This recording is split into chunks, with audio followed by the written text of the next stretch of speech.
Hello everyone, स्वागत है आप सभी के सेशन में। ये सेशन है पार्ट ऑफ और पराक्रम सीरीज, जहां पर हम एमसीक्यूज के थ्रू पूरा का पूरा चैप्टर बहुत ही अच्छे तरीके से हम चैप्टर के मोस्ट इंपोर्टेंट टॉपिक्स को कवर करते हैं। Do you know, chapter 8 is one of the most important chapter और इसके कौन से ऐसे पार्ट्स हैं जहां से श्योर शॉर्ट क्वेश्चंस एग्जाम में आते हैं। So let us have a look.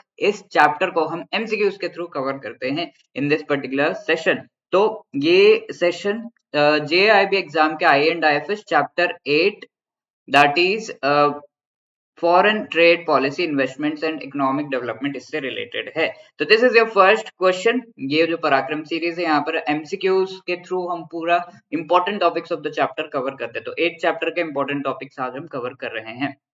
First question, ये क्वेश्चन जून 2024 में पूछा भी गया है। Which among the following statement is और correct with respect to the foreign trade policy in India prior to 1991? Indian economy was protected by high tariffs and taxes. ठीक है, the major trade liberalization measures enacted in 1991 marked a significant break from the past years largely protectionist trade policies. ठीक है, prior to 1991 अगर हम देखें, correct statements यहाँ पर पूछे गए हैं फॉरेन ट्रेड पॉलिसी इंडिया में उससे रिलेटेड। 1991 से पहले इंडियन इकोनॉमी प्रोटेक्ट की जा रही थी high tariffs and taxes. Yes, हम ये पहले पढ़ चुके हैं कि 1991 से पहले बहुत ही ज्यादा रिजिडिटी थी यहाँ पर। Private sector as well as foreign entities को इंडियन जो सेक्टर्स है उनमें पार्टिसिपेट करने नहीं दिया जाता था। और साथ के साथ अगर आपको कोई भी सामान फ्रॉम आउटसाइड इंडिया लेकर आना है तो high taxes and tariffs and various permissions लेने होते थे। So this statement is correct. Major trade liberalization measures enacted in 91 marked a significant break from past years largely protectionist trade policies. तो 1991 में जो ट्रेड पॉलिसीज जो changes लाए गए थे लिबरलाइजेशन की वजह से, उससे ट्रेड पॉलिसीज काफी ज्यादा बेटर हो गई। लिबरलाइजेशन यानी कि जो टैक्सेस है उन्हें कम किया, प्राइवेट एंड फॉरेन एंटिटीज को अलाउ किया to participate in our economy. ठीक है, तो these two statements are correct. So C, both 1 and 2 will be the right answer। 1991 में लिबरलाइजेशन, प्राइवेटाइजेशन, ग्लोबलाइजेशन रिफॉर्म्स लाए गए। क्यों?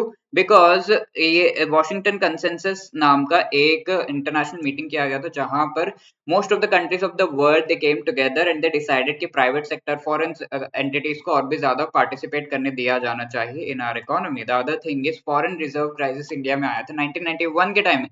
इस टाइम पे ये हुआ था कि foreign reserves हमारे पास थे ही नहीं, इतने कम थे कि 2 to 3 weeks ऑफ ऑयल खरीदने तक का हमारे पास जो है पैसा बचा हुआ था, उससे ज्यादा नहीं। ठीक है, तो foreign reserves in the sense dollars की बहुत कमी हो गई थी।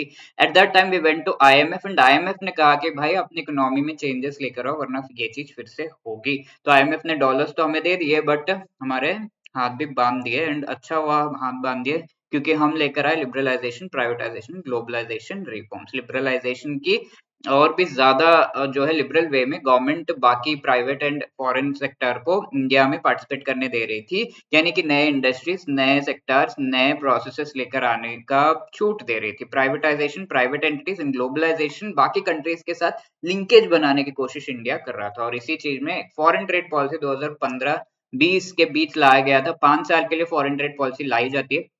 अब ये जो फॉरेन ट्रेड पॉलिसी लाया गया था, इसके मोस्ट इंपॉर्टेंट फीचर्स हम यहाँ पे देखते हैं। कई स्कीम्स को मर्ज किया गया, मेक इन इंडिया इनिशिएटिव लाया गया, ट्रेड फैसिलिटेट किया गया, ईज ऑफ डूइंग बिजनेस को आगे बढ़ाया गया। ठीक है, तो स्कीम्स को मर्ज करके merchandise export from India scheme ये लाया गया, जिसके थ्रू जो गुड्स हैं उनको एक्सपोर्ट करने से रिलेटेड बेटर जो है process, better processes and better incentives and help provide किया जा सके। Services export from India SCIS scheme, जिसके थ्रू सर्विसेज को इंडिया से एक्सपोर्ट करने का और भी बेटर पूरा मैकेनिज्म ला सके। इंडिया में जो प्रोडक्शन है उसे और भी अच्छे तरीके से इंक्रीज करने के लिए मेक इन इंडिया प्रोसेस, बाहर के जो डिफरेंट एंटिटीज है, कंपनीज है, वो सब इंडिया में आए। For example Apple.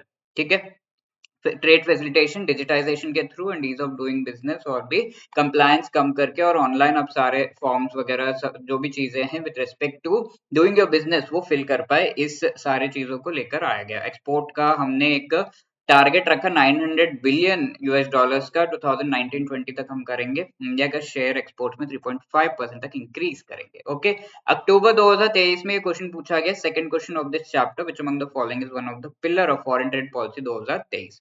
Incentive to remission, export promotion through collaboration, ease of doing business, e-commerce, developing districts as export hubs। ठीक है, तो foreign trade policy 2023 is the latest policy. अब इसके बाद और कोई पॉलिसी जो है जब जरूरत पड़ेगी तब लाएंगे ऐसा कह दिया गया, वरना इससे पहले 5-5 साल का आता था। ठीक है, तो रेमिशंस को इंसेंटिवाइज करना, इंडिया इज नंबर 1 इन रेमिशंस, यानी कि बाहर कंट्रीज से जो पैसा आता है उसमें इंडिया नंबर 1 पोजीशन पे है।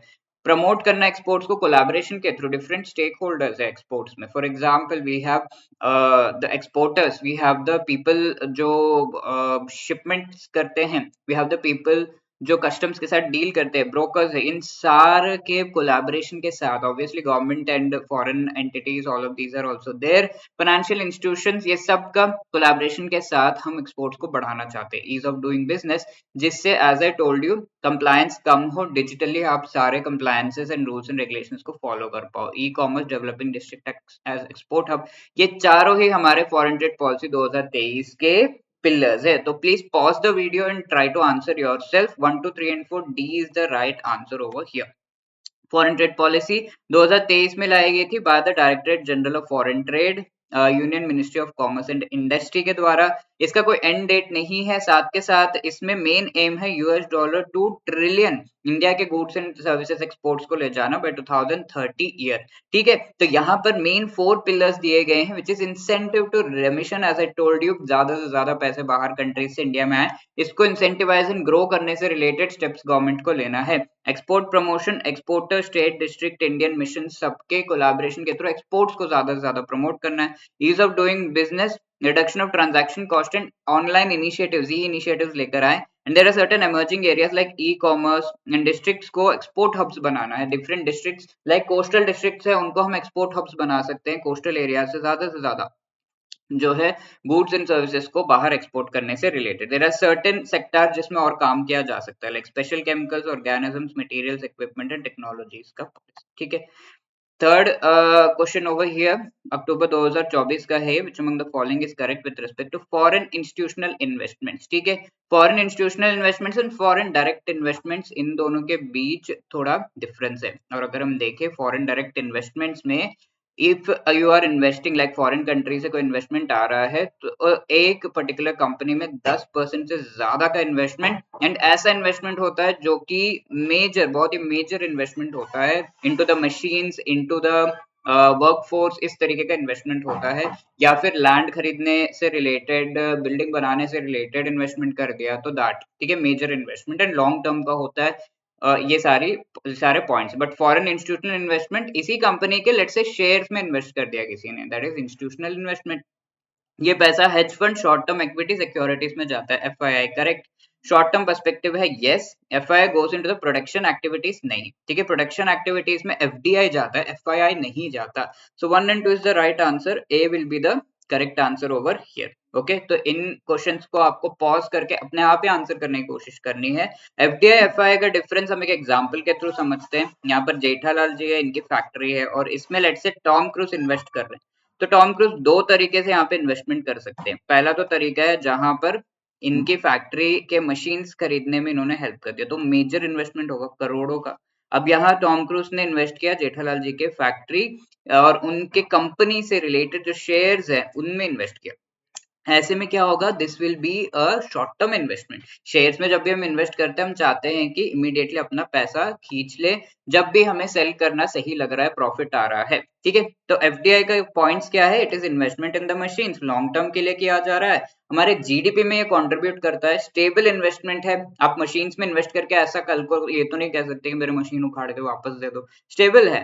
ठीक है, मैक्रो इकोनॉमिक प्रोफाइल किसी कंट्री का, let's say I ask you कि यूक्रेन में जाके इन्वेस्टमेंट कर दो, तो that might not be correct because वहां पे वॉर चल रहा है, you can not invest in that country. तो ऐसा मैक्रो इकोनॉमिक प्रोफाइल देखा जाता है। There are different routes like automatic and government route. Automatic is जहाँ पे गवर्नमेंट ज्यादा चेकिंग नहीं करता है, बाहर कंट्री से पैसा आ रहा है मेजरली तो, but government route is where government checks yes ये पैसा कहाँ जा रहा है, क्यों जा रहा है, बिकॉज टेररिज्म, बहुत सारे इश्यूज है, मनी लॉन्ड्रिंग वगैरह, तो गवर्नमेंट का चेक करना जरूरी होता है कुछ सोर्सेज से, कुछ सोर्सेज में अगर पैसा जा रहा है। टाइप्स 3 है, ग्रीनफील्ड, ब्राउनफील्ड, जॉइंट वेंचर, जो हम आगे देखेंगे। ठीक है, ये शॉर्ट टर्म के लिए इन्वेस्टमेंट आता है, foreign institutional investment, hedge fund, securities वगैरह में शॉर्ट टर्म है।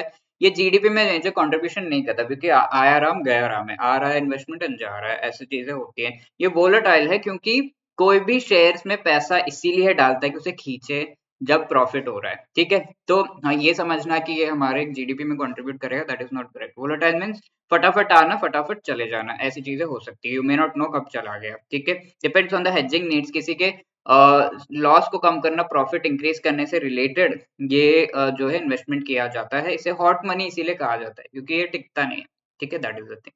Now fourth question, pause the video and try to answer. June का क्वेश्चन मैं आपको पीवाईक्यूज ही करा रहा हूँ, उसके थ्रू पूरा चैप्टर करा रहा हूँ, so that you get a very good very good very good जो है इस चैप्टर का अच्छा आपको जो है नॉलेज हो जाए। तो FDI limit allowed in India in private banking sector, previously पूछा हुआ क्वेश्चन है। Pause the video and try to answer. Yes, the answer is 74%, ठीक है। 74% तक अलाउ किया जाता है प्राइवेट बैंकिंग सेक्टर में इंडिया में, राइट। तो एफडीआई कौन कौन से सेक्टर में किस किस रूट के थ्रू कितना कितना अलाउ किया जाता है, इसका पूरा लिस्ट आपको यहाँ पे दिया हुआ है। Agriculture, animal husbandry, plantation sector, mining, petroleum, natural gas, defence, manufacturing, ये सब। और यहाँ पर आपका ऑटोमेटिक रूट के थ्रू ये जो इन्वेस्टमेंट है यहाँ पर आता है 100%। साथ के साथ डिफेंस मैन्युफैक्चरिंग 100% यहाँ पर एफडीआई लिमिट है। 74% ऑटोमेटिक रूट से आता है एंड बाकी गवर्नमेंट रूट से आता है डिफेंस मैन्युफैक्चरिंग में। ऐसे ही बाकी सारे आपके जो है यहाँ पर इंपॉर्टेंट सेक्टर्स दिए हुए हैं, you can go through. And important हमारे लिए बैंकिंग प्राइवेट सेक्टर में 74% का मैक्सिमम लिमिट, इससे ज्यादा बाहर कंट्री से इन्वेस्टमेंट इसमें नहीं कर सकते। For example 100 rupees bank construct करने में और उसका पूरा सेटअप करने में लगा, तो 74 रुपीज तक बाहर कंट्री से इन्वेस्टमेंट इसमें आ सकता है। जहां पर 49 तक ऑटोमेटिक रूट, गवर्नमेंट ज्यादा चेकिंग नहीं करेगा। 49 से 74 गवर्नमेंट रूट से आता है, जहां पर गवर्नमेंट बहुत चेकिंग करेगा। पब्लिक सेक्टर बैंक्स में only 20%, because obviously government is the owner, तो गवर्नमेंट रूट से ही आता है ये भी। क्रेडिट इन्फॉर्मेशन कंपनीज में 100% ऑटोमेटिक, ऐसा इंश्योरेंस में 74% ऑटोमेटिक, पेंशन में 49% ऑटोमेटिक। तो ये कुछ जो है आप अगर याद रखो that would be enough, but या बाकी सारा भी पढ़ लीजिएगा, एक दो क्वेश्चन एग्जाम में आए हैं। Now, investments in which a multinational company buys stock in an established firm. तो तीन तरह के types of FDI investment आते हैं, ठीक है। Please pause this video and try to answer again. ये तीन तरह के क्या है, पहला तो ग्रीन फील्ड होता है। ग्रीन फील्ड मतलब इसमें एकदम स्क्रैच से स्टार्ट किया जाता है, कोई नई कंपनी है, फॉरेन कंपनी, एंड वो इंडिया में आकर एकदम स्क्रैच से अपना एक्टिविटी स्टार्ट कर रही है। सेकंड है ब्राउन फील्ड, जहां पर जो हमारा इन्वेस्टमेंट है वो जा रहा है into an established firm, established company, already India में है। फॉर एग्जांपल रैनबैक्सी इंडिया में पहले था, उसको एक्वायर कर लिया गया, इसको जो है एक्वायर कर लिया गया बाय फॉरेन कंपनी, ठीक है, completely, and that is called brown field. And तीसरा है हमारा जॉइंट वेंचर, जिसमें हम ये देखेंगे कि टू डिफरेंट कंपनीज एक साथ मिलकर एक दूसरे के रिसोर्सेज शेयर करते हुए वो एक दूसरे के प्रॉफिट्स को भी शेयर करते हैं। Okay, so that is the joint venture. अब हम देखें multinational company buy stock in an established firm, इसका क्या मतलब है, एक एस्टैब्लिश्ड फर्म को कंप्लीटली बाय कर लेना, तो that is a brown field FDI, B is the right answer, ठीक है। एग्जांपल्स हम देखते हैं इसके, जैसे मैकडॉनल्ड्स इंडिया में आकर आलू टिक्की बर्गर जो है स्टार्ट किया इन्होंने एकदम स्क्रैच से, ठीक है। जहां पर आप स्क्रैच वर्ड देखेंगे that will be green field. Brown field Daiichi Sankyo ने रैनबैक्सी को एक्वायर कर लिया। एंड जॉइंट वेंचर का बेस्ट एग्जांपल है हीरो होंडा, ठीक है। हीरो एंड होंडा ऑल्दो आज के डेट में अलग हो गए, but Hero Honda was a brand. Hero is an Indian company, Honda is a Japanese company. They came together and अपने रिसोर्सेज को शेयर करते हुए प्रॉफिट्स को फाइनली वो शेयर करते थे, but they have been separated. FDI prohibited sectors कौन से हैं, जिन सेक्टर्स में एफडीआई नहीं जा सकता, तो ये कौन से सेक्टर्स है, लॉटरी बिजनेस हो गया, गैम्बलिंग, बेटिंग, यहाँ पर इन्वेस्टमेंट फॉरेन कंट्री से अलाउड नहीं है, नहीं। Chit funds, real estate business, farm house construction, manufacturing of cigars, और जो सेक्टर प्राइवेट से के लिए ओपन नहीं है, and atomic energy, railway operations वगैरह, तो that is the FDI prohibited sector. Now let us answer this question, June 2024 का। Please pause the video and try to answer yourself, which among the following statement is correct with respect to economic growth and development. Economic growth means an increase in the real national income, ठीक है। Economic growth अगर हम देखिए single dimensional और quantitative major होता है कि quantity में कितना इंक्रीज हुआ है एक पर्टिकुलर इकोनॉमी का, यानी कि जीडीपी आज 100 था, नेक्स्ट ईयर में 200 हो गया, ओके, इकोनॉमिक ग्रोथ। अब इसके वजह से कौन से पुअर पीपल जो है वो पॉवर्टी लाइन से ऊपर आ गए, कौन से पीपल को एजुकेशन मिला, किस तरीके से एस्टैब्लिश किए गए हैं हेल्थ वगैरह से रिलेटेड जो सेंटर्स, ये सब का कोई कैलकुलेशन नहीं है, कोई डिस्कशन नहीं है इकोनॉमिक ग्रोथ में। बट डेवलपमेंट में ठीक है, 100 से 200 हुआ, सही बात है। अब ये चीज भी हुई है या नहीं, स्टैंडर्ड ऑफ लिविंग लोगों की बेटर हुई है या नहीं, इसका भी डिस्कशन होता है, so that is economic development. अब economic growth means an increase in the real national income या नेशनल आउटपुट, सॉरी, तो इसे हम इकोनॉमिक ग्रोथ कह सकते हैं। Economic development is multi dimensional in nature. तो डेवलपमेंट पहला तो इंक्रीज इन द क्वांटिटी हुआ, एंड साथ के साथ पुअर पीपल बेटर हुए, यानी education facilities, health facility, standard of living, ये सब में इंक्रीज हुआ, यानी ये चीज देखा जाता है। तो yes, that has happened, then we can say ये इकोनॉमिक डेवलपमेंट का डिस्कशन है, both income and improvement in living standards. Economic development precursor है, प्री रिक्विजिट है, नहीं, इकोनॉमिक ग्रोथ होगा यानी कि नंबर्स में इंक्रीज होगा, देन ओनली इकोनॉमिक डेवलपमेंट होगा। ठीक है, अगर जीडीपी इंक्रीज होगा, किसी का इनकम इंक्रीज होगा, तभी वो किसी को दान कर पाएगा, इजंट इट? तो economic growth is precursor, precursor मतलब पहले इकोनॉमिक ग्रोथ होगा, उसके बाद डेवलपमेंट होगा, तो इस तरीके से। ठीक है, तो 1 and 2 only are correct, A will be the right answer over here. Okay, economic growth and development को अगर हम कंपेयर करें, amount of goods and services में इंक्रीज होता है तो ग्रोथ है, नेशनल इनकम में इंक्रीज होता है तो ग्रोथ है, production of goods and services की बात होती है ग्रोथ में, बट उसको डिस्ट्रीब्यूट, रिच को मिल रहा है, पुअर को मिल रहा है गुड्स एंड सर्विसेज, डिस्ट्रीब्यूशन की कोई बात नहीं होती, सिंगल डायमेंशनल है, whereas development is multi dimensional, growth तो हुआ but poor people, standard of living, लोग हैप्पी हैं, ये सब भी बातें होती हैं डेवलपमेंट में, फोकस ओनली ऑन इनकम होता है। और इकोनॉमिक डेवलपमेंट होना है तो ग्रोथ तो पक्का पक्का होना है, प्रीकर्सर, और पहले होना है ग्रोथ, उसके बाद ही इकोनॉमिक डेवलपमेंट होगा। इसके indicators GDP and per capita income है, जीडीपी डिवाइडेड बाय पॉपुलेशन को हम पर कैपिटा इनकम कहते हैं, तो ये दोनों आपके क्वांटिटेटिव मेजर्स है। क्वांटिटी क्या बताते हैं, कितना इंक्रीज हुआ, बस इतना ही, quantitative only, and that is why increase in production की बात होती है, प्रोडक्टिविटी की बात नहीं होती है कि लोगों का प्रोडक्टिविटी कितना बढ़ा है, कितना बेटर वो प्रोडक्शन कर पा रहे हैं, इसकी बातचीत कुछ नहीं, नैरोअर होता है इकोनॉमिक डेवलपमेंट से। ठीक है, ग्रोथ के अगर आप देखो यहाँ पर आपको जो पूरा कॉन्सेप्ट है ये नैरो है, यानी कि बहुत ज्यादा बातचीत नहीं होती है अबाउट पॉवर्टी, अबाउट एजुकेशन, इन चीजों की बातचीत नहीं होती है, तो काफी नैरो ये कॉन्सेप्ट है। साथ के साथ ये डेवलप्ड कंट्रीज के लिए रिलेवेंट है, फॉर एग्जांपल यूएस, यूरोप, ऐसे कंट्रीज के लिए रिलेवेंट डिस्कशन है, बट ये नॉर्मली इंडिया जैसे डेवलपिंग कंट्रीज के लिए रिलेवेंट नहीं है, बिकॉज यहाँ पर पॉवर्टी, एजुकेशन, इन सब की बात भी होनी चाहिए। अब development is reduction of poverty, unemployment, अब ग्रोथ का सारा आपको समझ में आ गया तो डेवलपमेंट आराम से आप समझ जाओगे points, quality of life, literacy, health care, ये सब की डिस्कशन होती है, distribution of goods and services, not just production, multi dimensional है, सिंगल डायमेंशनल नहीं, economic growth, economic development growth के बाद ही होता है, indicators, human development index and Guinea coefficient. Human development index समझ में आ रहा है, इसमें आपका health, education, standard of living, GDP growth सबकी बात होती है। गिनी कोएफिशिएंट इनइक्वालिटी के बारे में बात करता है कि रिच पीपल कितना रिच है, पुअर पीपल कितना पुअर है। ठीक है, क्वालिटेटिव एंड क्वांटिटेटिव दोनों है, बिकॉज 100 to 200 की बात तो हुई जीडीपी इंक्रीज की, बट इसके साथ पॉवर्टी, अनएम्प्लॉयमेंट, ये सब में क्या वेरिएशन है उसकी भी बात हुई, तो दोनों ही है, क्वालिटी भी बताता है इकोनॉमी का।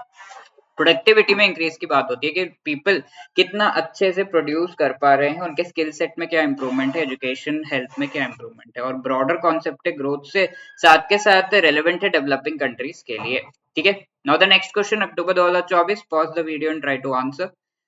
Okay, economic performance indicators and उनका इंटरप्रिटेशन। देखिए, savings by gross fixed capital formation, ये पहला है, gross fixed capital formation by GDP, GDP growth rate, operating surplus by GVA, ये है।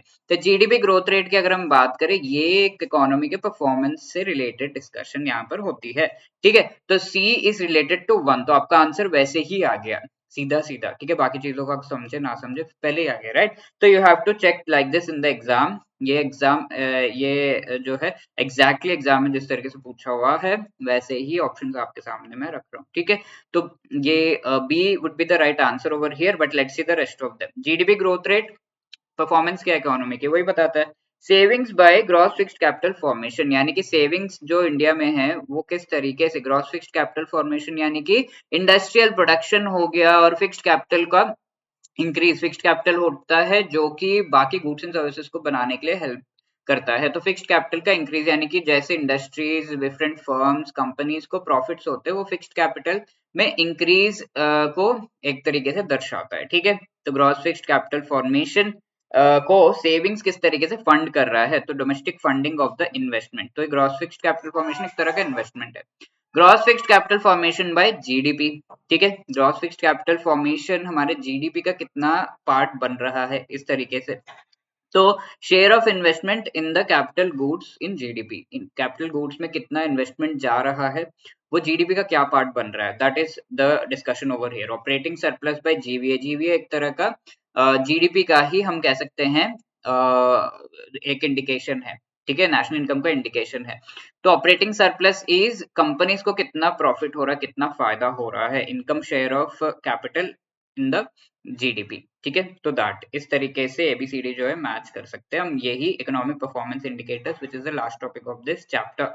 इंडिकेटर्स क्या है, जीडीपी ग्रोथ रेट, ये इंडिकेटर्स क्या इंटरप्रेट कर सकते हैं हम, इनसे क्या आपको पता चलता है, ये चीज यहाँ पर जो है पूरा इस टेबल में दिया हुआ है, इससे क्वेश्चंस आए हैं। जीडीपी ग्रोथ रेट परफॉर्मेंस बताता है, GDP per capita different countries, per capita income यानी कि किसी कंट्री का 100 रुपीज इनकम है, किसी कंट्री का 200 है, अभी 100 रुपीज वाले में 10 लोग हैं और 200 वाले में 20 लोग हैं, तो ये अगर डिवाइड करोगे दोनों का आंसर 10 ही आएगा। तो जीडीपी पर कैपिटा दोनों का, क्योंकि पॉपुलेशन ज्यादा है, ज्यादा जीडीपी है, दैट्स ऑल। तो ये GDP per capita actually help करता है इन कंपेयरिंग कि किस तरीके से दो कंट्रीज का डेवलपमेंट इकोनॉमी है वो। कंपनसेशन ऑफ एम्प्लॉइज पर or labour cost, then compensation of employees by gross value added, income share employees का कितना है जीडीपी में, operating surplus by gross value added जहां पर income share of capital in GDP किस तरीके का है, ठीक है। Operating surplus is the income of the companies, वो gross fixed capital formation by GDP यानी कि इन्वेस्टमेंट कितना जा रहा है, जीडीपी का शेयर, जीडीपी में से इन्वेस्टमेंट कितना हो रहा है। Savings by GDP savings rate है, savings by gross fixed capital formation ये domestic funding of investment, investments को जो सेविंग्स है उससे कैसे फंड किया जा रहा है। Saving of institutional sector by total saving, तो एक सेक्टर पूरे जीडीपी में कितना कंट्रीब्यूट कर रहा है वो है। And house hold by disposable income, उनके पास जो इनकम है उसमें से कितना सेव कर रहे हो, वो saving rate of household, ठीक है। तो ये इंडिकेशंस है, that is the thing, and this is your homework question, please try to answer it in the comment section. And if you want to really qualify all the four components, four papers of JAB in one attempt and need guidance, हमारा master course जिसमें चारों components से related short videos concept classes available है, short notes test series जहां पर MCQs chapter wise and full length mock test सब कुछ आपको अवेलेबल कराया जा रहा है लाइव क्लासेस के थ्रू। आपको एग्जाम से पहले रिविजन भी कराया जा रहा है। JIB75 is the code to get 75% discount on this. The discount can be more than this, 80-85% भी हो सकता है। वेबसाइट का लिंक डिस्क्रिप्शन में प्लीज चेक कर लीजिए, हमारा लाइव क्रैश कोर्स भी अवेलेबल है, मेरे लाइव क्लासेस के थ्रू आपको पढ़ाया जाता है, please go through that also. Wishing all the best for your preparation, if you have any other queries call us on this number या drop a mail at hello@edutab.co.in. Okay, thank you so much, take care.